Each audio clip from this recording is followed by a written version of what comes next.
go, quick scope. Bitch, oh, we got bulletproof glass now. Bitch, I'm turned up. I feel like I want a Grammy. I'm speaking Guapanese. I know he cannot understand me.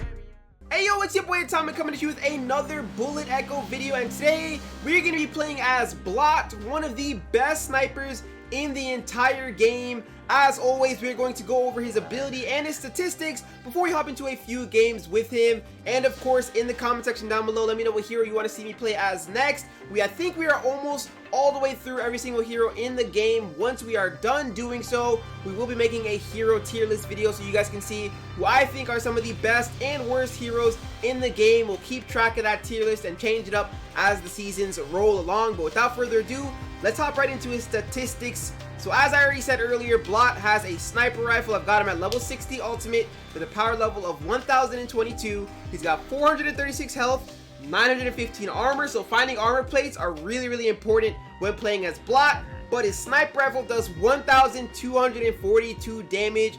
That's quite nearly enough pretty much for all these other smaller heroes in the game. You can one tap a lot of people on the map. It does take a couple of more shots for those bigger tanks, but the reason why I say Blot is one of the strongest snipers in the game is on top of having that really high damaging sniper. If you look at his main ability right here, the force field, absolutely insane. At level 15, the hero creates a wall of energy. The hero has a durability of, the wall has a durability of 20 and stops damage from most weapons for 8 seconds. Plus 45 to primary weapon firing range. So essentially, you throw down that little barricade, they cannot deal any damage to you through it, and then you get to just fire away at them from behind the barricade, which is insane. On top of that, you get more range as you level up this ability, so you can just hit them from deep while protecting yourself. Obviously, this is very strong in end game when the zone is closing. You want to save that ability, throw down the wall, and they can't do any damage to you while you're free to just snipe away all day long. Second ability right here is the bandage. This one's pretty straightforward. Restores 300 health to the hero at level 15 and minus 75% to hero's movement loudness, allowing you to sneak away as you try to heal yourself back up from taking a lot of damage. Improved rifle. This right here, this is probably the ability I would say to level up the most. On top of force field, as you guys can see, I'm out of batteries right now, but I tried my best to upgrade some of these abilities. It's hard whenever you're trying to make videos for heroes, right? You want to upgrade specific abilities, but it costs so many batteries. But an improved rifle has so many good passives. At level 15, you get plus 5 to primary weapon clip size, plus 20% to hero's primary weapon damage, plus 20% to hero's maximum armor, minus 50% to primary weapon aiming time, and on hitting an enemy, they lose 390 enemy armor. Ridiculous stuff here with this passive, just nailing down the enemy, doing so much damage and allowing you to round corners and aim down sights as quickly as possible. Finally, here we have the combat advantage. This one is pretty cool. On killing an enemy, you get minus 40% to incoming damage for allies within a range of 400, and on hitting an enemy, you get plus 385 armor to allies within a range of 400. So on top of doing all that damage, you are actually getting health in return, which is amazing. Moving on here for the gear, when it comes to snipers, this is the gear set that I've been running. Of course, we are going to be running the Eye Dark Implant. You get plus 35 to hero's vision range and plus 4% to primary weapon damage against enemy armor. This allows you to pierce through your opponents as quickly as possible. We've got the Heart Dark Implant, plus 5 armor per second to the hero and plus 5% to hero's maximum armor. This one is nice just because I'm trying to buff up my Blot's armor as much as possible to keep him having that health. And then it's always nice to have these different things that allow you to gain that armor passively, so you don't always have to necessarily find armor, because sometimes in these games you will not be lucky enough with your loot to find it. So if you're able to run around the map, stay alive, you'll naturally get full armor by the end of the round.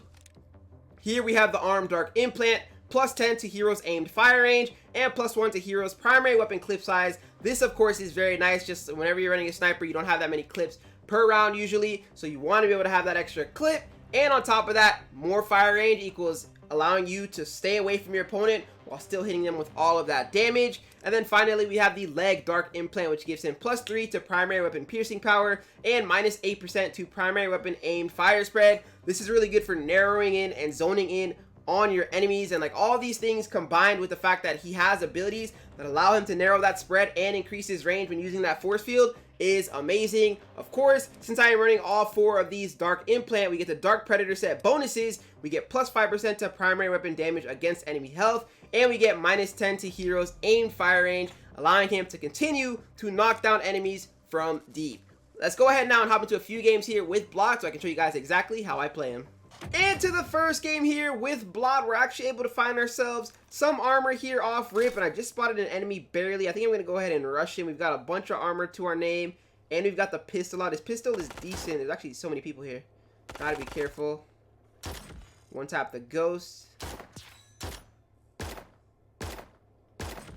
Dead. Saw somebody else over there as well. We'll just go ahead and secure ammo now and get our sniper rifle up. The one thing I wish that this game did have, because sometimes the snipers in general, I think the easier snipers to play are like, I shouldn't say easier, I would say more user friendly, are people like Firefly and Mirage. Mirage, especially because their sniper rifle aim is so thin, and like Firefly's closes up pretty quickly as well. But for most of these snipers in the game, like if you round the corner and someone's looking at you, there's not much you can do about it. You just sort of die. So it'd be nice if you could switch to your secondary and use the pistol in certain situations and then go back to your sniper in others. I don't know if that's a possible change, but I think it'd be something nice to see in the game. Either way, though, we're coming down here. We see a young one-tap. We one-tapping tanks out here. That's what I mean. I look at his sniper. It's a 1v1 situation. I don't think I even need suppressor here. We'll go ahead and secure it just because it's there. Alright, so he's got to come through and play up. So we're going to wait right here. Because as a sniper, you know, normally I always play pretty aggro, but as a sniper, if you don't keep it narrow, you're pretty much always going to die. Alright, so we see the Satoshi. He doesn't see us quite yet. Put that down and one tap him through the wall. I was honestly expecting the Satoshi to throw down his wall as well. I'm guessing he already just used it, so he didn't have the charge up for it. But that's a really good way to use the wall, because even if he did see me in time, the wall would have stopped all of his shots there for a good 5, 6, 7 seconds, allowing you enough time to just stand still, line up your shot, and deal all of that damage. Let's hop right into the next game. Into game number 2, we're able to find ourselves some armor and ammo off rip. We do want to get that visor because the visor allows us to see that much more on the map. We do have to be careful though. Let's go ahead and scoop that. Got the ammo secured. And the game actually ends towards us, but because obviously we're recording, we got to keep it entertaining and push out a little bit. Otherwise, I would just suggest if you were to spawn somewhere right there, you just want to sit in that corner. That's like a guaranteed top 2, top 3. I'm going to throw down the shield. One tap him. There's 2 more people left. We're about to have use for our shield here again in a second.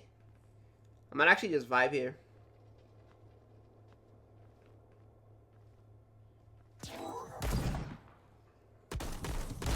Stops the damage so you can just chill behind the wall.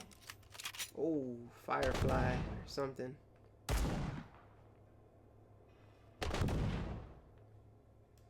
I could key around and chase, but personally I don't think there's any point. Because as a sniper, right, I'm pretty sure... Yeah, she's almost weak. Why doesn't it block the grenade? Oops.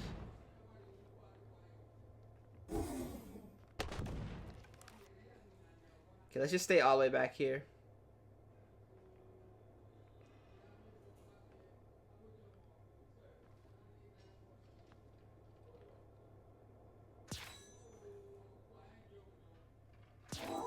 Put the wall up early. Oh my goodness, with your grenades. There we go. Quick little, she played that pretty well. I'll be honest with you. A lot of people would panic in that situation after taking so much damage. Me as a sniper, and that's what I mean by I wish we had our secondary weapons. I can't actually rush the corner there, right? Like I had her one shot initially in the center of the map. I can't chase. She's got a shotgun, right? If I chase her and I have my sniper spread super wide and I miss, I'm going to die there. There's nothing I can do. It doesn't matter if she has a shotgun, AR, SMG, LMG. I die and I lose that fight. And I got her one bullet again. can't do anything to push. Our soldiers have to wait, so I wish we could use secondary weapons in this game. Nonetheless, picking up another easy win. Let's hop right into the third and final game here with Blot. Into the third and final game, scooping up some armor. I'm actually not going to get any ammo quite yet. For that reason right there. So the reason why you don't want to get ammo right away, especially when playing as a sniper, is a lot of these early game fights, right? You're just getting around the corner. You're not exactly set up to do anything crazy. So because of that, if you round the corner as a sniper, all right, with all this big major bloom, and even if you don't have bloom, even if you land your shot, sometimes you don't kill the opponent, and it's just not a very good way to start the game. So you always want to sort of just vibe a little bit and play your pistol. Nothing wrong with that. The pistols, the secondaries in this game, I used to think were like really bad, and depending on the hero, it can be, at least compared to their primary weapon. But for someone that has a sniper rifle, like having that pistol is actually really useful, and it does decent damage. There's a bandage over here. We can scoop the kit.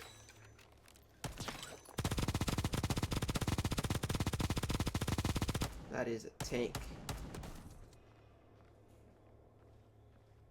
A little quick scope leaning around the corner. I didn't even get to see who that hero was. I think it was a Sparkle. But GG's, that's going to make it 3 in a row there with Blot. It really is that easy. A sniper does so much damage, and you're able to just hide behind your shield in crucial situations. Back yourself up in the corner and box up. It's actually really, really good. We'll collect our chests right here. We'll get the skull chest. And we will get big chest. 460 more batteries. You love to see the batteries going down right there. That's going to be a fat GG's though. So if you guys are trying to play a sniper in this game, he is one of the most versatile just because he has that ability to defend himself with the shield while still doing a lot of damage and narrowing down his vision. Either way though, guys, I hope you guys enjoyed today's video, and I hope you go on and enjoy the rest of your day.